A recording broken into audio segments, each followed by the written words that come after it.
From Springfield, this is State Week, a program of analysis and commentary on the events that made news this past week in Illinois state government and politics. I'm Sean Crawford, news director for NPR Illinois, and welcome to a special edition of State Week. We don't take the show out very often, but this week we're recording in downtown Springfield.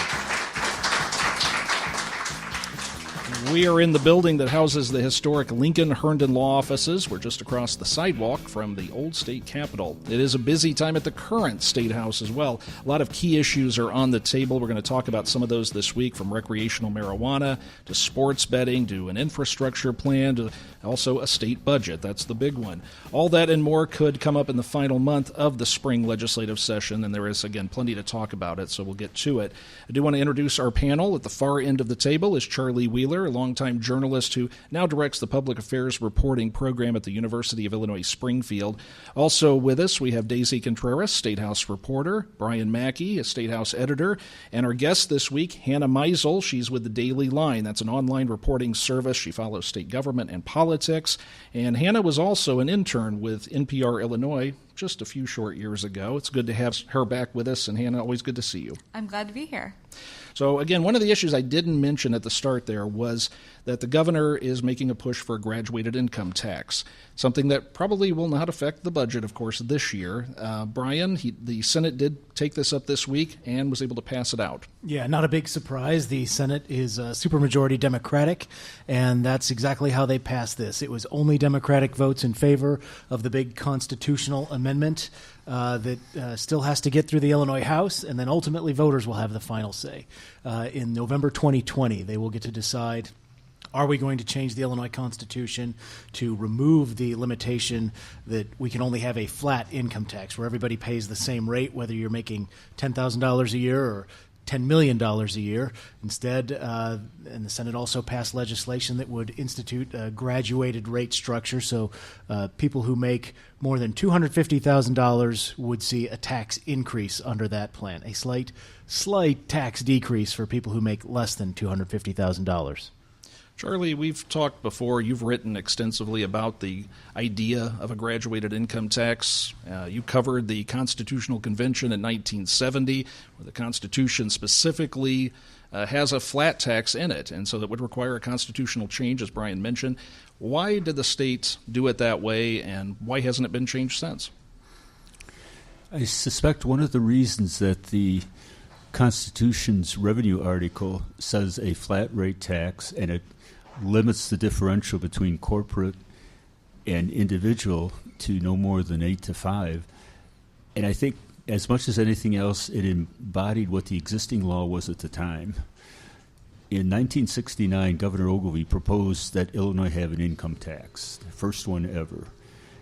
And we had attempted in the early 30s, at the time of the Depression, to put through a graduated income tax.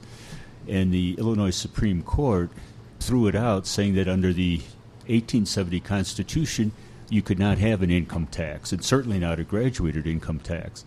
Well, Ogilvie proposed, and the legislature ultimately adopted an income tax plan 50 years ago now, and it included a flat rate with the differential. Individuals were at 2.5%, corporations were at 4%. And so the Constitutional Convention, in essence, wrote that structure into the law. One of the concerns of the delegates was they didn't want to do anything too dramatic, in the sense that it had to win voter approval. And there'd been an attempt to rewrite the century-old Constitution back in the 20s, and it failed. Voters rejected it because there were things in there that struck people as going too far. So they were always conscious of, how can we put something forward that voters will accept, and more importantly, that the Republican Party, led by Richard Ogilvie, will accept, and the Democratic Party, led by Mayor Richard J. Daley, will accept. And so they, as I say, they just codified in the Constitution what the existing law was at the time. Well, I mentioned that this won't impact the budget this year, but in some ways I guess it will, because Governor Pritzker has talked about, I guess you would call it, Brian, a make-do budget for a couple of years until this gets approved, if it does get approved? Yeah, he calls it a bridge.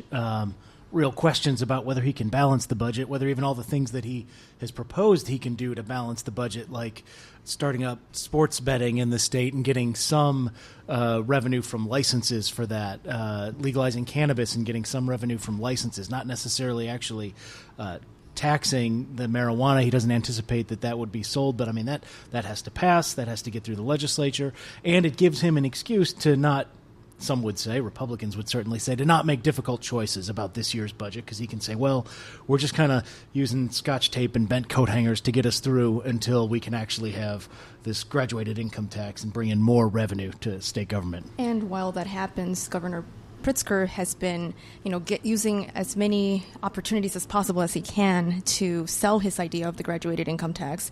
The same day that the Senate voted on this constitutional amendment, he was talking to business leaders here in town, the Illinois Manufacturers Association, the Illinois Retail Merchants Association, on like, hey, the previous administration left our state in a dire, what he calls in a dire condition situation. So this is one of the best way for us to get out of that hole.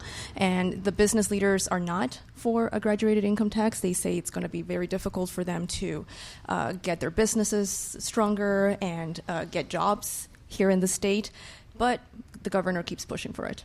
Hannah, let me get your thoughts on this. The graduated income tax, is it going to get through the legislature this year? It got through the Senate, still has to go through the House. Right. It's definitely a harder push in the House, but it's also, yesterday in the Senate, we saw a vote on actually 4 different things. So we saw a vote on the constitutional amendment that would go in and change, the constitutional language that prohibits a graduated income tax.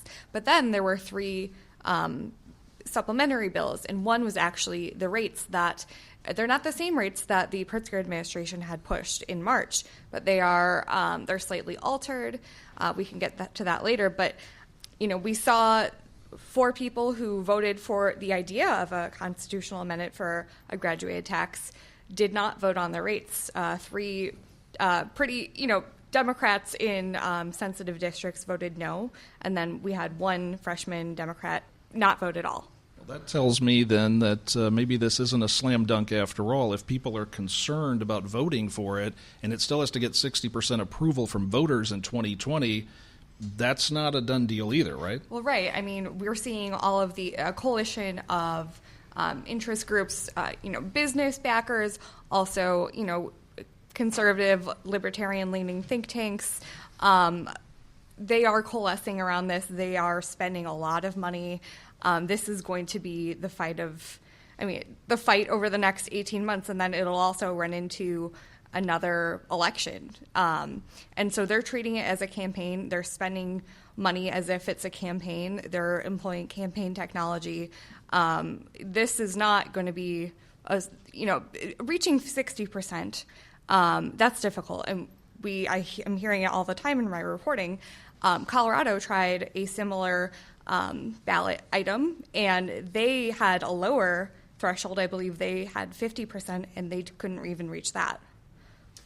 Then again, I would say there is going to be money on the other side, right? Obviously, Governor Pritzker is a billionaire, and he has some allies who have created their own front groups to do advertising on this sort of thing. One of them is called Think Big, which was one of his taglines he used in his campaign advertising.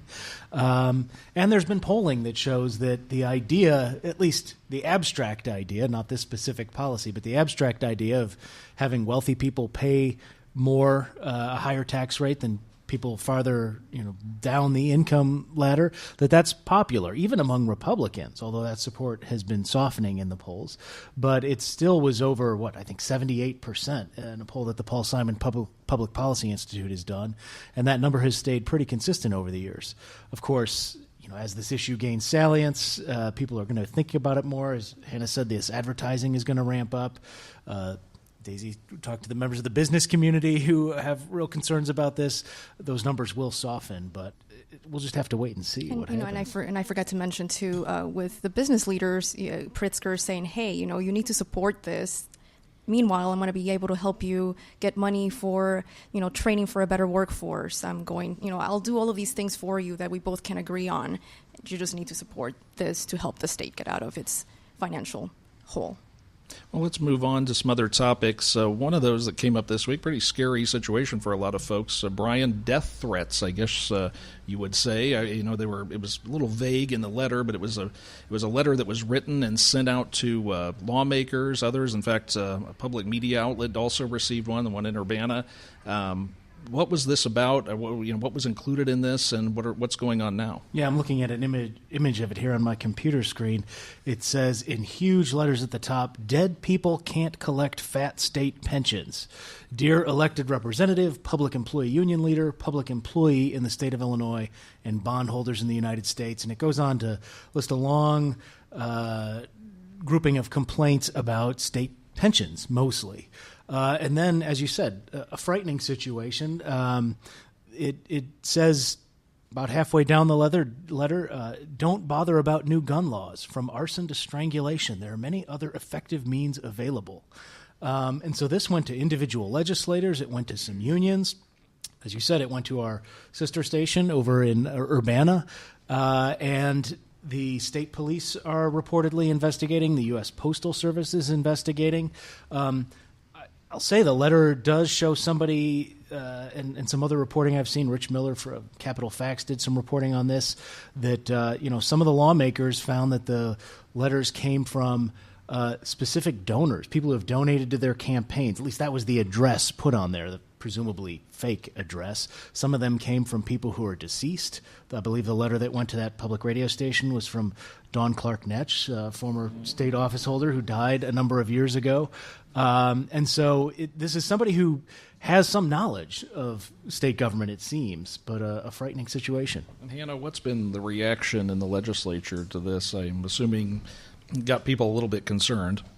Anytime that anyone threatens, this is particularly brazen in the way that they've done it, but we've had situations over the last few years like Capitol lockdowns on the day in 2017 in July when the budget stalemate was finally broken with votes for a budget that would also up the income tax. We had a full lockdown situation for 2 hours. It's just something, it's, I guess, a sad reality of being part of public service and public life these days. And it's, I don't know, it's scary, and it gives people just that much more pause before they, vote on something really consequential. And Charlie, lawmakers are used to getting hate mail at times, I would say. These go a little bit beyond that. I think, to me, the frightening thing was what Brian mentioned, that whoever did this went to a lot of effort to find out return addresses for donors, to go to the trouble of looking up who donated to Charlie Wheeler. Okay, I'll put this person's return address on this letter I send to him. And they varied. They were very specific for each recipient of this letter, unlike just some broadside that somebody scrawled out and threw out there. And as I say, that to me is the frightening thing. There was a lot of thought, a lot of effort behind this. And the letter, if you read it, the person does have some understanding about how state pension work, how the legal code is set up. So it wasn't some drunk guy in his basement. And our education reporter, Dusty Rhodes, actually wrote a story earlier this week on how public school teachers are not exempt from the letter either. I think it's specified in the threat. And so she interviewed Kathy Griffin, president of the state's largest teachers union, who said she was more concerned about the person who wrote these things to get some mental help and hopefully they figure out who it is. And the investigation, I believe, is underway, and I think I saw the FBI is involved, and the U.S. Postal Service, others, so we'll see how that goes.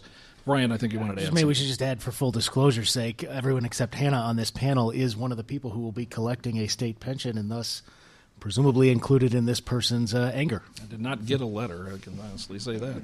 Let me move on to some issues that I think I talked about at the beginning are going to be at least debated and likely come up for votes here over the next couple of weeks. One of those, Daisy, cannabis legislation, recreational use of cannabis in the state of Illinois. We already have a medical marijuana program. This would take it another step further. Yes, so we're still waiting to see final language on a recreational marijuana bill.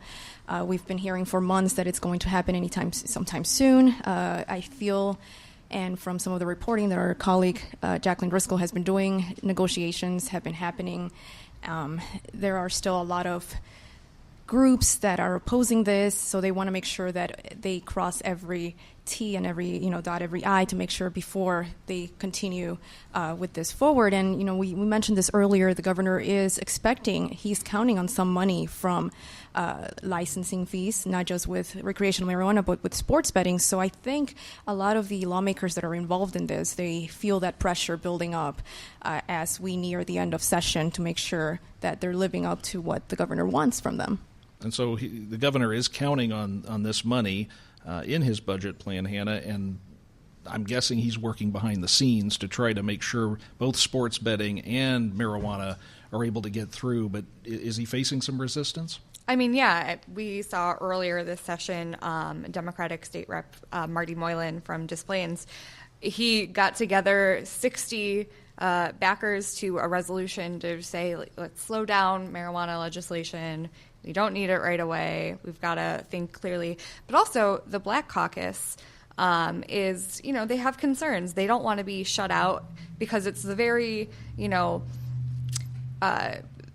scars of the drug war of the 80s and 90s still affect the Black and Latino communities because they're the ones who have been put in jail over, minor possession or distribution charges, at a rate that's way, way higher than, white folks. And so they want to make sure that they are going to benefit from a reversal of that. And by benefit, you mean in the business sense? In the business sense, but also, make sure that expungement of some records happens. And that's also, I think you guys had done a story a couple of weeks ago. That's not just waving a magic wand. It takes a lot of effort. And Brian, what are you hearing on it? Are you hearing that a lot of this goes on behind the scenes? I think that's something people may not realize is that a lot of this is hammered out often with working groups, just a few lawmakers, maybe from each individual caucus, and the governor's office. And is that what's happening right now? Yeah, I mean, what everything I know about this I've learned from our colleague Jacqueline Driscoll, who's been doing a great job covering this spring. But I think we've covered most of the big sticking points. It's this idea of home grow. How much should people be able to grow it in their homes? Some of the other sticking points are law enforcement says there's no good way to test for impaired marijuana driving right now that'll hold up in court at least. And so they have concerns about that. As Hannah mentioned, the idea of expungement and criminal justice and really trying to bring justice to people who have been jailed or imprisoned in the past for marijuana offenses. These are all sticking points. We keep hearing, it's going to be soon. That bill's coming. It's going to be, I'd heard previously that today was going to be the day it was introduced. We're taping this on Thursday.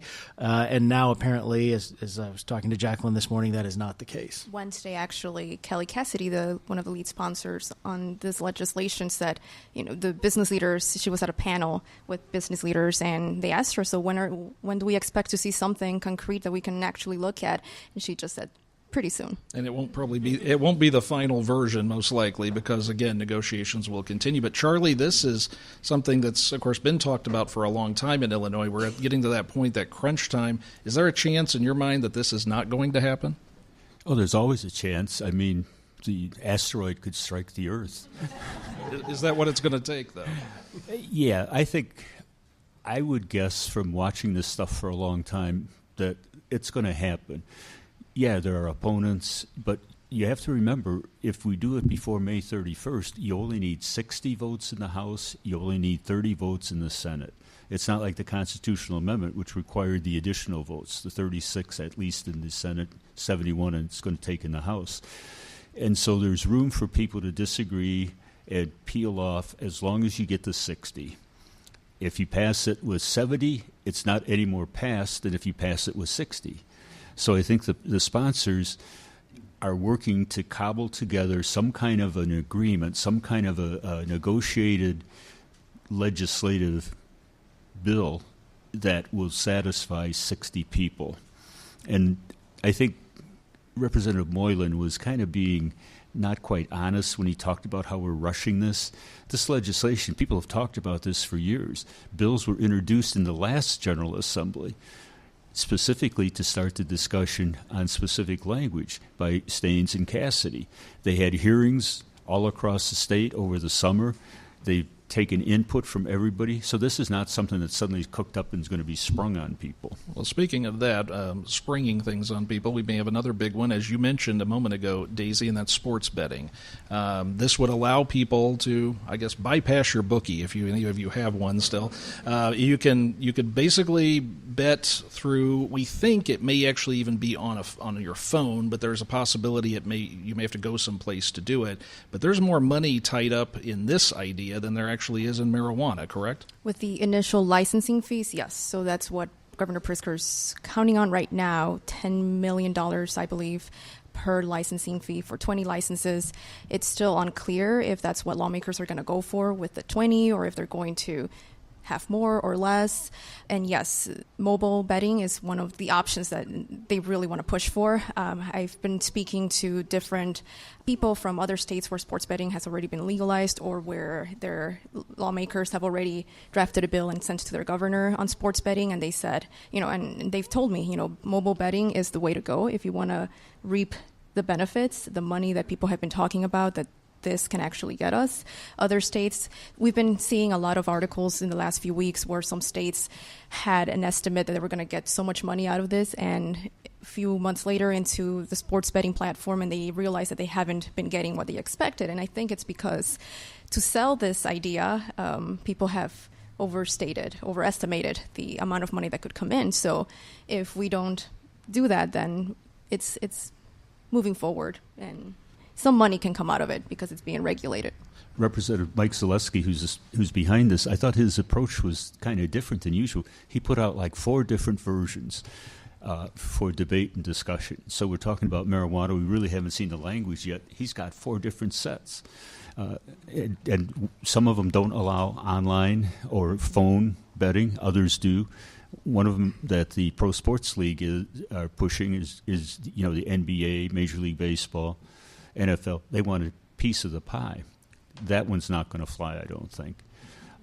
Despite the fact that Jerry Reinsdorf, the White Sox owner, nonetheless, he was in Springfield this week with Horace Grant, former Bull, and Ozzie Guillen, the coach of the world champion Chicago White Sox. That was going to be my note from the field because.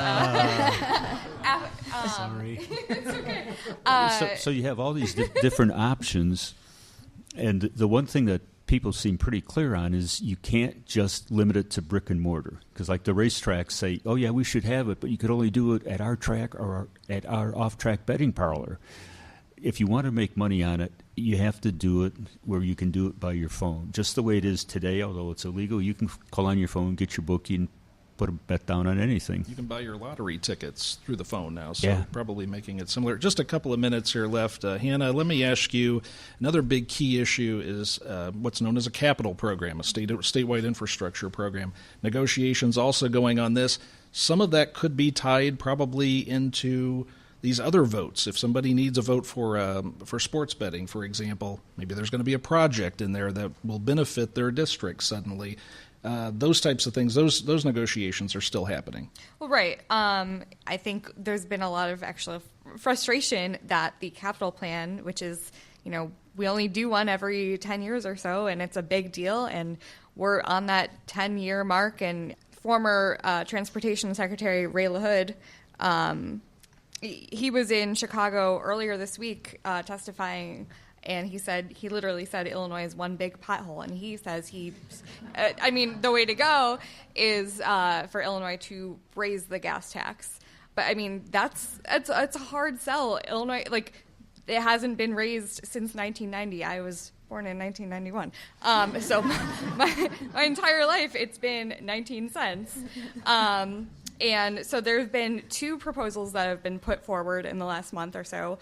Operating Engineers Union, Local 150, they are big power players in Illinois politics. They put forth their own capital plan earlier in April, and then the Chamber of Commerce put forth their own. And I'm hearing that one might be released this week two from the House, but it's not certain. But those projects are wanted. They're bipartisan. They're easy to sell. Harder to sell, of course, is how are you going to pay for it.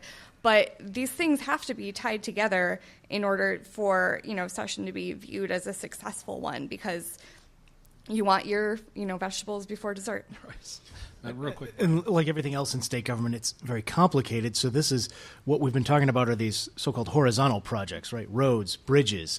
But there are people who want vertical projects, buildings, colleges, community colleges, state universities, even hospitals want a piece. Our colleague Mary Hansen was at a news conference with them this week, and they want millions, hundreds of millions of dollars for vertical construction as well as road construction. And it's not clear that with the constitutional amendment that the voters of Illinois approved in their wisdom that restricts any transportation tax money to transportation purposes, whether you can use that to build a building on a college campus. So you're going to need revenue other than the gas tax. So even if people were able to get on board with that unpopular idea, you still have to find other money elsewhere. All right, let's go to our notes from the field. Daisy, let's start with you. As of this week, the hemp applications to grow hemp, industrial hemp, was opened online, and as of Wednesday evening, 300 applications have been submitted and about 100 have been approved. Personal note or story from my colleague, Jacqueline Driscoll. She has a friend farmer who applied at 10 a.m. the morning of the application's going live, and he was approved by 3 p.m. So I think it's moving. I think the state anticipated that this was going to happen, that there was a lot of interest in this. So I think they're moving forward. Not just corn and beans in Illinois anymore. So, Charlie? Well, Professor Fred Garrett's over at the University of Illinois, the Institute of Government and Public Affairs, compiles the Flash Index every month, which is a measurement of how Illinois' economy is doing. And the most recent one shows that our flash index moved up to 105.6 in April, which is 0.2 of a point higher than it was in March. And anytime it's above 100, it shows the economy is still growing, not as fast as we might like, but there's kind of been a steady growth over the last couple years. Okay. Hannah? Well, as we mentioned, a bunch of sports teams owners were in Springfield yesterday. And as a matter of fact, after the big votes on everything progressive tax related, Senate President John Cullerton introduced them, and he said, I think we just raised your taxes. Because they are definitely the richest people. And Brian? Yeah, speaking of that, those tax votes, one of the bills we did not mention involved the estate tax, which people who oppose it have branded the death tax.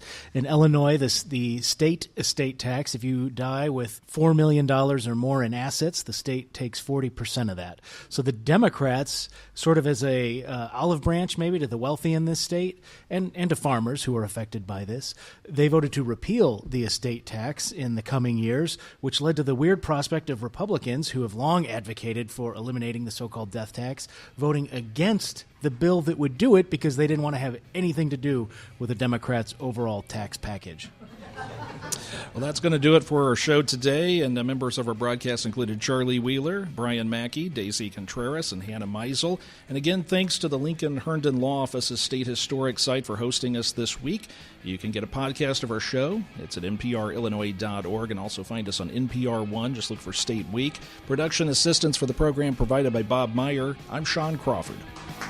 You've been listening to State Week, a program of commentary and analysis of events in Illinois state politics and government. State Week is produced in the state capital by public radio station NPR Illinois. This is IPR, Illinois Public Radio.